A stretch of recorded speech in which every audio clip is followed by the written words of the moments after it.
ओम शांति प्यारे रूहानी भाई बहनों। आज हम 8 जनवरी 2026 की बाबा की मुरली के अनमोल मधुर महावाक्य सुनेंगे और उन पर साथ मिलकर बहुत प्यार से मंथन करेंगे। ओम शांति।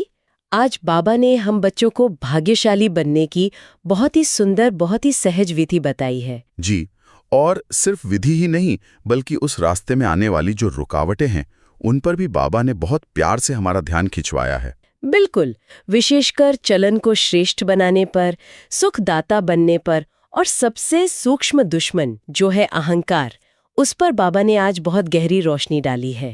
तो चलिए आज बाबा की इन्हीं गहरी शिक्षाओं में डुबकी लगाते हैं और अपने पुरुषार्थ के लिए अनमोल रत्न निकालते हैं। बाबा ने आज के महावाक्यों का सार क्या बताया है? आज के मधुर महावाक्यों का जो सार है उसमें बाबा कहते हैं, मीठे बच्चे कभी भी मिथ्या अहंकार में नहीं आओ, इस रथ का भी पूरा पूरा रिगार्ड रखो। वाह, शुरू में ही बाबा ने 2 बहुत शक्तिशाली पिलर्स दे दिए। जी, एक तो मिथ्या अहंकार से खबरदार किया और दूसरा इस ज्ञान के माध्यम यानी इस रथ का पूरा पूरा रिगार्ड रखने की श्रीमत दी। और आप देखें दोनों बातें कितनी जुड़ी हुई हैं। कैसे? जब अहंकार आता है तभी हम किसी का अनादर करते हैं। अगर हम निरहंकारी स्थिति में हैं तो हर आत्मा का और विशेषकर जिस माध्यम से भगवान हमें पढ़ा रहे हैं उसका रिगार्ड स्वतः ही रहेगा। सही कहा। और ये मिथ्या अहंकार शब्द ही कितना गहरा है। सिर्फ अहंकार नहीं कहा बाबा ने। जी, मिथ्या अहंकार मतलब वो अहंकार जो हमारा है ही नहीं, जो झूठा है, जो नश्वर है, इस देह के पद का, बुद्धि की चतुराई का। ये सब तो एक दिन यहीं रह जाना है। बिल्कुल। मिथ्या मतलब ये है झूठा, जो सत्य नहीं है, जो चीज परिवर्तनशील है, उस पर आधारित गर्व। बाबा हमें रोज याद दिलाते हैं कि हम आत्मा हैं और आत्मा के असली गुण तो हैं शांति, प्रेम, पवित्रता। जी, अहंकार तो देह अभिमान से पैदा हुआ एक विकार है और जब ये आता है तो हम अपनी आत्मिक स्वस्थिति से एकदम से नीचे गिर जाते हैं। इस माध्यम से स्वयं भगवान हमें पढ़ा रहे हैं, जिस रथ में बैठकर हमें ज्ञान दे रहे हैं, उस माध्यम के प्रति हमारे मन में, हमारी बुद्धि में कितनी श्रद्धा है, कितना सम्मान है। ये हमारी नम्रता और ज्ञान के प्रति हमारी कदर को दिखाता है। अगर हम माध्यम का ही रिगार्ड नहीं रखते तो उस ज्ञान को हम जीवन में धारण ही नहीं कर सकते। असंभव है। पानी हमेशा ऊपर से नीचे की ओर बहता है। अगर हम खुद को ऊंचा समझते हैं, अहंकार में है, तो ज्ञान का पानी हमारे अंदर टिकेगा ही नहीं। वाह, क्या सुंदर उदाहरण दिया आपने। और इसी से जुड़ी हुई एक बहुत सुंदर बात आज बाबा ने प्रश्नोत्तर में भी स्पष्ट की है। जी हाँ, बाबा ने आज हम सबसे एक बहुत ही महत्वपूर्ण प्रश्न पूछा है। एक ऐसा प्रश्न जो हर बच्चे को दिन में कई बार अपने आप से पूछना चाहिए। क्या प्रश्न है बाबा का? बाबा पूछते हैं, तुम बच्चों में पद्मा पदम भाग्यशाली कौन और दुर्भाग्यशाली कौन? ये प्रश्न तो सच में आत्मा को झंझोड़ने वाला है ना। हाँ, हम सब एक ही बाप के बच्चे हैं, एक ही ज्ञान सुन रहे हैं, एक ही खजाना हमें रोज मिल रहा है, फिर भी भाग्य में इतना बड़ा अंतर क्यों पड़ जाता है? जी, कोई पद्मा पदम भाग्यशाली बन जाता है और कोई बाबा के शब्दों में दुर्भाग्यशाली। आखिर इसका आधार क्या है? हम सब पुरुषार्थ भी तो कर ही रहे हैं, फिर भी अंतर क्यों? बाबा इसका उत्तर बहुत ही सरल और इतने स्पष्ट शब्दों में देते हैं कि कोई कंफ्यूजन की गुंजाइश ही नहीं। क्या कहते हैं बाबा? बाबा कहते हैं, जिनकी चलन देवताओं जैसी है, जो सबको सुख देते हैं, वो है पद्मा पदम भाग्यशाली। वाह, कितनी सुंदर और कितनी सीधी परिभाषा है। बिल्कुल। कोई लंबी चौड़ी क्वालिफिकेशन नहीं, कोई बड़ी बड़ी सेवा का हिसाब नहीं, बस चलन देवताओं जैसा। जी, जिनके संकल्प से, बोल से और कर्म से हर आत्मा को सिर्फ और सिर्फ सुख की अनुभूति हो। जी, जिनके चेहरे पर, जिनकी आंखों में वो दिव्यता और शीतलता हो कि कोई भी सामने आए तो उसका दुख दर्द भूल जाए। सही कहा। और दुर्भाग्यशाली कौन? इसका जवाब भी बाबा ने दिया होगा। जी, बाबा कहते हैं, और जो फेल हो जाते हैं उनको कहेंगे दुर्भाग्यशाली। कोई कोई महान दुर्भाग्यशाली बन जाते हैं, वो सबको दुख देते रहते हैं, सुख देना जानते ही नहीं। महान दुर्भाग्यशाली, ये शब्द तो बहुत चुभने वाला है। बाबा आगे समझाते भी है कि बच्चे अपनी अच्छी रीति संभाल करो, सबको सुख दो, लायक बनो, तो भाग्य की रेखा पूरी तरह से हमारे अपने हाथ में है। मतलब ये हमारी चॉइस है। बिल्कुल। सुख दिया तो सुख पाया, भाग्य बनाया, दुख दिया तो दुख पाया, भाग्य गमाया। कितना सरल पैमाना बाबा ने दे दिया है। हमें किसी और से सर्टिफिकेट लेने की जरूरत ही नहीं है। जी, हम खुद चेक कर सकते हैं कि आज सुबह से लेकर अभी तक मैंने कितनी आत्माओं को सुख दिया और कितनों को मेरे कारण जाने अनजाने में दुख की लहर महसूस हुई। यही हमारे भाग्य का थर्मामीटर है। बिल्कुल सही। और इसी लायक बनने की पढ़ाई के लिए ही तो हम इस रूहानी पाठशाला में रोज आकर बैठते हैं। जी, बाबा हमें हमेशा एक स्टूडेंट के रूप में ही देखते हैं। ये बात मुझे बहुत अच्छी लगती है। हाँ, बाबा कभी हमें बड़ा नहीं समझते। हमेशा कहते हैं, मीठे बच्चे, तुम स्टूडेंट्स हो। आज भी बाबा ने हमें याद दिलाया कि हम इस पाठशाला में ऊंच दर्जा पाने के लिए बैठे हैं। ये कोई साधारण पढ़ाई नहीं है। नहीं, हमारा लक्ष्य ही है नर से नारायण और नारी से लक्ष्मी बनना, विश्व का मालिक बनना। और इतनी बड़ी ऑब्जेक्ट के लिए पढ़ाई भी तो उतनी ही ऊंची होगी। और उस पढ़ाई की, उस पाठशाला की सबसे पहली और सबसे मुख्य सब्जेक्ट है पवित्रता। जी, बाबा कहते हैं, मुझे बुलाया ही है पतितों को पावन बनाने के लिए। अगर पवित्रता की धारणा में ही हम कमजोर हैं, तो बाकी सब धारणाएं, ज्ञान, योग, सेवा सब हिल जाती हैं। जैसे नींव कमजोर हो तो इमारत खड़ी नहीं हो सकती। बिल्कुल। बाबा कहते हैं, अगर हमारी आंखें क्रिमिनल होती हैं, तो हमारी अपनी आत्मा, हमारा अपना ज़मीर हमें अंदर से कचोटता है कि मैं इस सब्जेक्ट में कमजोर हूं। और ये बहुत स्वाभाविक भी है। बाबा को बच्चे पत्र भी लिखते हैं कि बाबा हम इस सब्जेक्ट में बार बार हार खा जाते हैं, माया हमें अपनी तरफ खींच लेती है। और इसमें छिपाने जैसी कोई बात भी नहीं है। नहीं, क्योंकि बाप तो दिल की हर बात जानते हैं। सच्चाई से स्वीकार करने में ही तो शक्ति मिलती है। आपने बहुत अच्छी बात कही। जब कोई इस सब्जेक्ट में हार खाता है, तो बाबा कहते हैं उसकी दिल समझती होगी कि अब मैं चढ़ नहीं सकूंगा। एक निराशा, एक ग्लानि का भाव आ जाता है। जी, और वो भाव पुरुषार्थ की गति को और भी धीमा कर देता है। जबकि हमारी एम ऑब्जेक्ट ही है पावन दुनिया की स्थापना करना और लक्ष्मी नारायण के घराने में जाना। उसके लिए तो पवित्रता ही मुख्य क्वालिफिकेशन है। ये तो एंट्री टिकट है। ये तो फाउंडेशन है। लेकिन बाबा साथ साथ हमें ये भी समझाते हैं कि ये रास्ता इतना भी सहज नहीं है। माया की प्रबलता बहुत है। जी, बहुत। बाबा आज कहते हैं माया बड़ी दुष्टर है, बहुत ताकतवर है, उसे जीतना सहज नहीं। इसीलिए शायद गायन भी है। बिल्कुल। बाबा ने आज वो लाइन फिर से याद दिलाई, आश्चर्यवत सुनंती, अपने को शिव बाबा की संतान कहलावंती, औरों को सुनावंती, कथनती फिर भागंती, अर्थात ट्रेटर बनंती। ये लाइनें तो बहुत गहरी हैं, मतलब आश्चर्य की बात है। जी, सुनते हैं, कहते भी हैं कि हम शिव बाबा की संतान हैं, औरों को भी सुनाते हैं, सेवा भी करते हैं, लेकिन फिर भी भाग जाते हैं, यानी ट्रेटर बन जाते हैं, गद्दार बन जाते हैं। और बाबा ने ये भी स्पष्ट किया कि ऐसा नहीं है कि जो कमजोर या होशियार नहीं है वो ट्रेटर बनते हैं। अच्छा, बाबा कहते हैं अच्छे अच्छे होशियार बच्चे भी ट्रेटर बन पड़ते हैं। ये तो और भी सोचने वाली बात है। बिल्कुल। जैसे सेना में कोई बहुत होशियार कमांडर होता है, लेकिन फिर भी किसी लोभ में आकर, किसी आकर्षण में आकर दुश्मन से मिल जाता है। बाबा ने उदाहरण भी दिया कि जैसे कोई अपना एरोप्लेन लेकर ही दूसरे देश में चला जाता है। यहाँ भी बच्चे ज्ञान धन जो बाबा से मिला है, जो शक्तियां मिली हैं, उसे लेकर माया की तरफ चले जाते हैं। बाबा समझाते हैं कि स्थापना में बड़ी मेहनत लगती है। जी। माया किसी को छोड़ती नहीं, हर प्रकार की आग लगा देती है। बाबा ने आज बहुत स्पष्ट शब्दों में कहा कि मेरे सब बच्चे काम चिता पर चढ़कर काले कोयले बन गए हैं। रावण इतना जबरदस्त है कि बुद्धि को ही पतित बना देता है। जी। ये सुनकर तो कभी कभी दिल बैठ जाती है कि ये रास्ता बहुत ही कठिन है, शायद हम चल ही ना पाए। हाँ, एक डर सा लगता है। लेकिन फिर बाबा की एक मीठी याद दिलासा देती है कि इस कठिन रास्ते पर हमारा साथी कौन है? स्वयं प्यार का सागर, सुखदाता बाप। यही तो सबसे बड़ी हिम्मत है, सबसे बड़ा बल है हम बच्चों के लिए। सही। बाबा कहते हैं कि दुनिया के स्कूलों में देखो, मास्टर सजा भी देते हैं, हंटर भी लगाते हैं, डांटते हैं, लेकिन यहाँ तो बाप कुछ भी नहीं कहते। कुछ भी नहीं। बाप के पास सजा देने का कानून ही नहीं है। वाह। यहाँ तो बिल्कुल शांत रहना होता है। बाबा हमें सिर्फ प्यार से, युक्ति से समझाते हैं। वो हमारे अवगुण नहीं देखते, हमें हमारे गुणों की स्मृति दिलाते हैं। ये कितनी बड़ी बात है।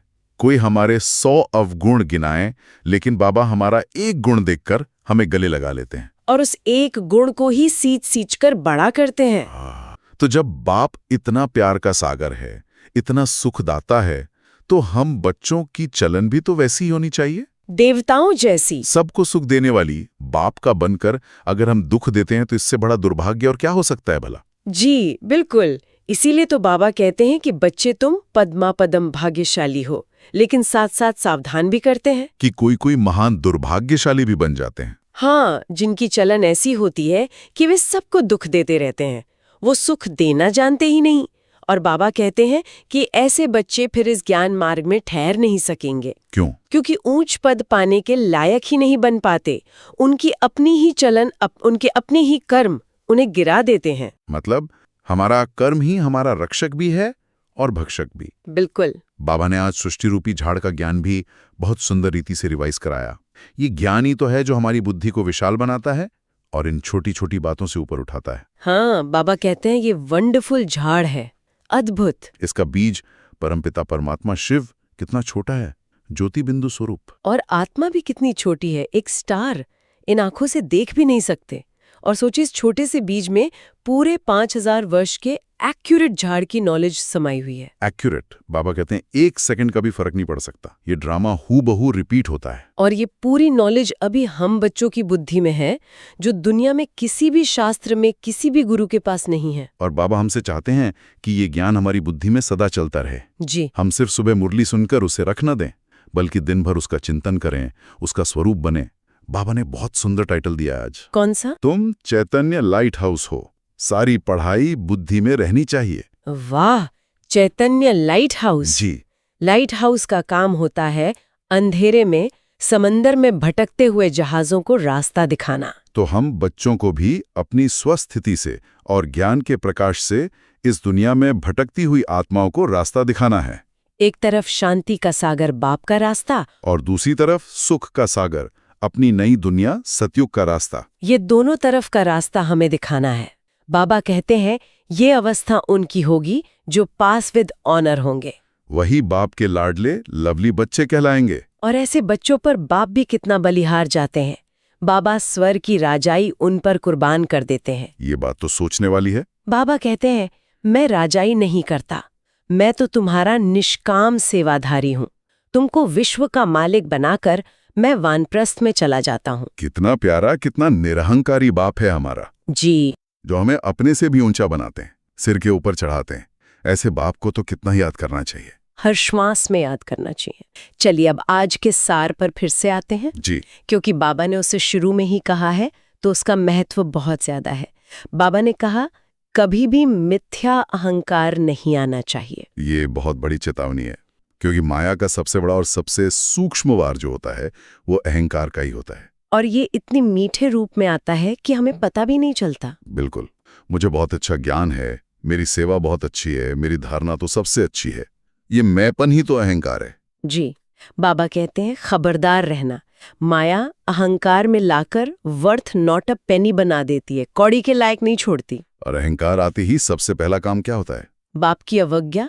अच्छा। हम श्रीमत के विरुद्ध अपनी मत चलाने लगते हैं। हमें लगता है कि मैं जो सोच रहा हूँ वही सही है, मुझे बाबा की या निमित्त आत्माओं की सुनने की क्या जरूरत है। और जहां अवज्ञा हुई वहां बाप से याद का कनेक्शन ही कट जाता है। बिल्कुल। फिर हम कितना भी कोशिश करें बाप को याद कर नहीं सकते, क्योंकि बुद्धि पर ताला लग जाता है। और इसी के साथ बाबा ने रथ का रिगार्ड रखने को कहा। ये बात बहुत दिल को छूने वाली है। बहुत। बाबा कहते हैं, इस द्वारा ही तो बाप तुम बच्चों को सुनाते हैं। जी। बाबा ने कहा, इसने तो अपने जीवन में कभी गाली नहीं खाई थी, सब इन्हें बहुत प्यार करते थे, बहुत सम्मान देते थे। और अभी देखो, बाप का बनने के बाद, इस यज्ञ की स्थापना के बाद कितनी गालियां खाते हैं। और ये सब क्यों? तुम बच्चों की सेवा के लिए। वाह। जी। ये त्याग और सेवा की पराकाष्ठा है, जिस माध्यम से हमें जन्म जन्मांतर का खजाना मिल रहा है, इतना ऊंच भाग्य बनाने की विधि मिल रही है, उस माध्यम का, इस रथ का हमें पूरा पूरा रिगार्ड रखना है। ये भी हमारे पुरुषार्थ का एक बहुत बड़ा हिस्सा है, हमारी नम्रता और हमारी कृतज्ञता की निशानी है। बिल्कुल। बाबा कहते हैं कि अभी हम बच्चों को ज्ञान का तीसरा नेत्र मिला है। जी। बाबा कहते हैं 1 सेकंड का ज्ञान है, बाप को पहचाना और वर्षे को जाना, बस। मैं आत्मा, मेरा बाबा। लेकिन इस 1 सेकंड के ज्ञान को जीवन में धारण करने का पुरुषार्थ संगम युग तक चलता है। और माया की परीक्षाएं अंत तक चलती रहेंगी। बाबा कहते हैं अभी हम तूफान के बीच में हैं। जी। जब पक्के हो जाएंगे, स्थिति मजबूत हो जाएगी, फिर इतने तूफान नहीं आएंगे, हम गिरेंगे नहीं, हम साक्षी होके देख सकेंगे। बाबा ने आज क्रोध के भूत के लिए भी विशेष सावधान किया। हाँ, बाबा ने कहा कि क्रोध आने से शक्ल ही बदल जाती है, आसुरी बन जाती है। बिल्कुल। जबकि हमें तो लक्ष्मी नारायण जैसी देवतुल्य मुस्कुराती हुई शक्ल वाला बनना है। हमारी एम ऑब्जेक्ट हमेशा सामने रहनी चाहिए। क्रोध में आकर हम अपना ही बनाया हुआ भाग्य बिगाड़ देते हैं। एक सेकंड में। और बाबा ने अंत समय के दृश्य की भी एक झलक दी है आज। अच्छा। बाबा कहते हैं जैसे इस ज्ञान के शुरू में साक्षात्कार हुए, हाँ। वैसे अंत में भी हम बच्चे बहुत पाठ देखेंगे, बहुत सीनरी देखेंगे। हम अपनी भविष्य की प्रारब्ध को अपनी आंखों से देखेंगे। जी।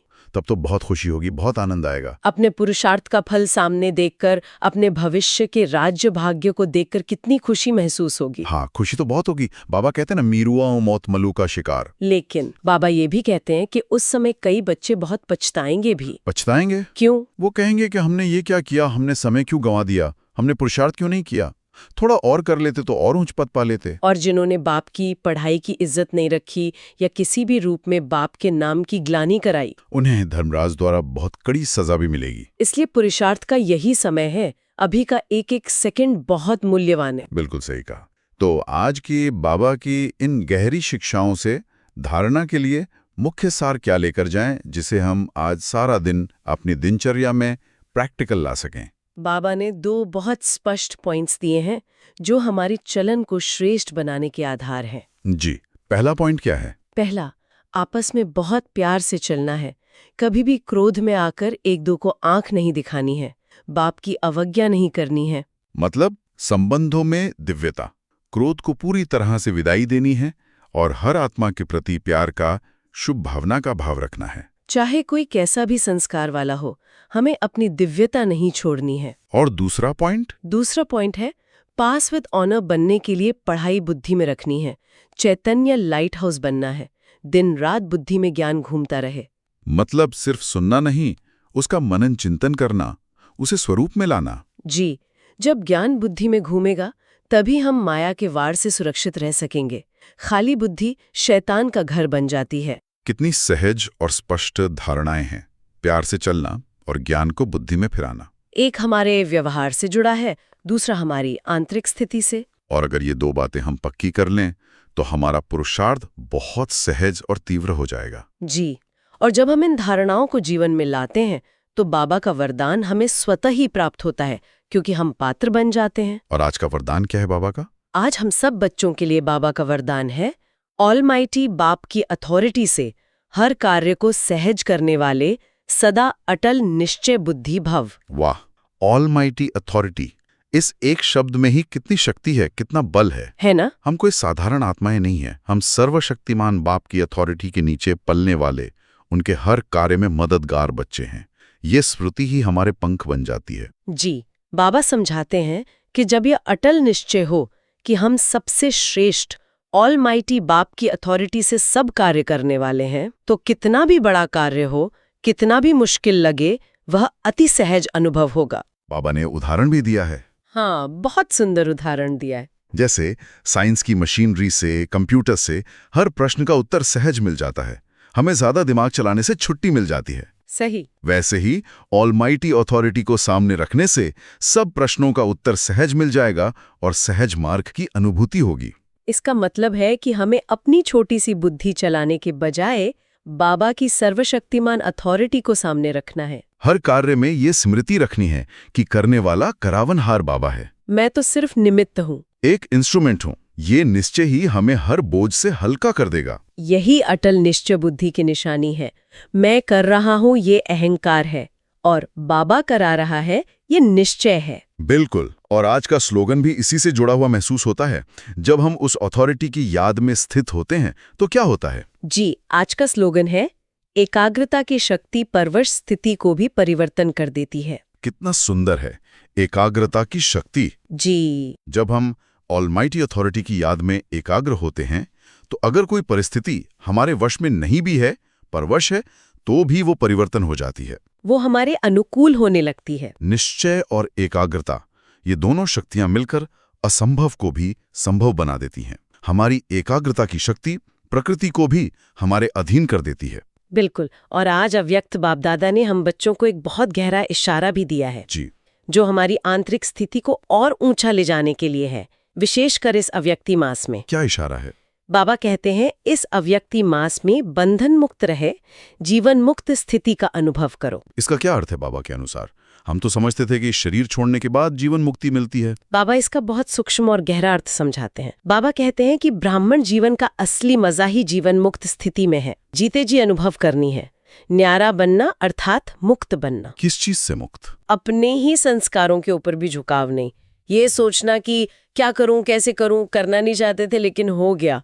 बाबा कहते हैं ये जीवन बंधन है। अच्छा, मतलब अपनी ही संस्कारों के वश हो जाना। हाँ, बाबा ने उदाहरण भी दिए हैं, जैसे इच्छा नहीं थी लेकिन अच्छा लग गया, या शिक्षा देनी थी लेकिन क्रोध आ गया। मतलब हम अपने ही पुराने संस्कारों के बंधन में बंधे हुए हैं। बिल्कुल, ये जीवन बंद स्थिति है। हम अपने ही संस्कारों के, अपनी ही इच्छाओं के वश में हैं। बाबा कहते हैं ब्राह्मण अर्थात जीवन मुक्त, वो कभी भी ऐसे किसी बंधन में बंध नहीं सकते। तो इस मास में हमें विशेष अभ्यास करना है कि हम अपनी कर्मेंद्रियों के, अपने पुराने संस्कारों के मालिक बनकर रहें, उनके गुलाम नहीं। वाह, कितना गहरा पुरुषार्थ है। अपने ही संस्कारों से, अपनी ही कमजोरियों से मुक्त होना, यही तो सच्ची स्वतंत्रता है, सच्ची जीवन मुक्ति है। जी, यही असली स्वराज है। तो आज बाबा ने हमें पद्मापदम भाग्यशाली बनने की पूरी विधि, पूरा नक्शा ही दे दिया। बिल्कुल। अपनी चलन को देवतुल्य बनाना, पवित्रता की धारणा को मजबूत करना, मिथ्या अहंकार से पूरी तरह मुक्त रहना और एक बाप की आलमाइटी अथॉरिटी के निश्चय में स्थित होकर हर कार्य करना। जी हाँ, आज की शिक्षाओं का सार यही है कि सुखदाता बाप के बच्चे बनकर सबको सुख देना, यही पद्मापदम भाग्य बनाने की सबसे सहज युक्ति है। तो आज के दिन हम सब इसी एक बात का विशेष ध्यान रखें कि हमारे चलन से, हमारे बोल से, हमारी दृष्टि वृत्ति से किसी भी आत्मा को दुख ना मिले। सबको केवल सुख की, शांति की, प्रेम की अनुभूति हो। यही हमारा सबसे बड़ा पुरुषार्थ है और सबसे बड़ी सेवा भी। जी। तो प्यारे रूहानी भाई बहनों, आज के इस मुरली चिंतन को यहीं समाप्त करते हैं। आज की इन अनमोल शिक्षाओं को अपनी बुद्धि में धारण कर सारा दिन स्वस्थिति में स्थित रहने का पुरुषार्थ करेंगे। बाबा की श्रीमत, उनकी गहरी शिक्षाएं और उनका ये प्रैक्टिकल मार्गदर्शन आपको रोज मिलता रहे, इसके लिए आप हमसे जुड़े रह सकते हैं। बाबा की याद में रहें, पवित्रता के बल से अपनी स्थिति को मजबूत करें और सबको सुख देते चलें। ओम शांति।